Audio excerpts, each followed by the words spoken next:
اور گناہ کبیرہ وہ گناہ کہلاتے ہیں جو توبہ کے بغیر معاف نہیں ہوتے، ان کے معاف ہونے کے لیے توبہ کرنا ضروری ہے۔ پھر کچھ گناہ ایسے ہیں جن کا تعلق اللہ تعالیٰ کی ذات سے ہے، کچھ گناہ ایسے ہیں جن کا تعلق بندوں کی ذات سے ہے۔ تو اگر وہ گناہ ایسے ہیں جن کا تعلق اللہ تعالیٰ کی ذات سے ہے تو ان کی معافی کے لیے اور سچی توبہ کے لیے 3 شرطیں ہیں۔ نمبر 1، اپنے گناہ پر دل میں شرمندہ اور نادم ہو، اپنے دل میں اس گناہ ہونے کی وجہ سے شرمندہ اور نادم ہو کہ میں نے بہت برا کیا۔ نمبر 2، فی الحال اس گناہ کو چھوڑے بھی، فی الحال چھوڑ دے، جب توبہ کر رہا ہے تو چھوڑے۔ تیسرے، آئندہ نہ کرنے کا پختہ ارادہ کرے، آئندہ نہ کرنے کا عزم مصمم کرے۔ جب یہ 3 باتیں کوئی اختیار کر لے گا تو اس کا گناہ کبیرہ معاف ہو جائے گا۔ جیسے نماز نہیں پڑھی، توبہ کر لے گا تو نماز نہ پڑھنے کا گناہ معاف ہو جائے گا، نماز معاف نہیں ہوگی۔ شراب پی لی، یہ حرام ہے ناجائز، توبہ کر لے گا گناہ معاف ہو جائے گا۔ تو جن گناہوں کا تعلق اللہ تعالیٰ کی ذات سے ہے، جن کو حقوق اللہ کہتے ہیں، اگر ان سے متعلق کوئی گناہ کبیرہ کرے گا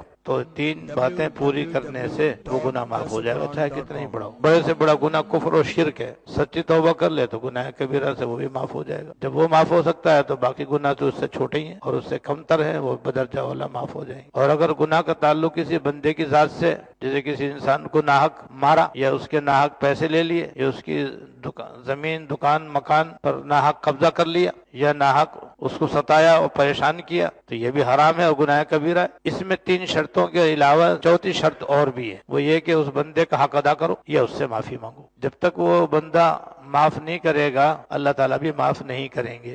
یہ ہے گناہ کبیرہ۔ تو حقوق العباد سے متعلق کوتاہی ہو اور گناہ کبیرہ ہو تو 4 شرطیں ہیں توبہ کے مکمل ہونے کے لیے، اور بندوں سے اگر اس کا اللہ تعالیٰ کی ذات سے اگر اس کا تعلق ہے اور حقوق اللہ سے گناہ کا تعلق ہے تو 3 شرطیں مکمل کرنے سے توبہ مکمل ہو جاتی ہے اور گناہ معاف ہو جاتا ہے۔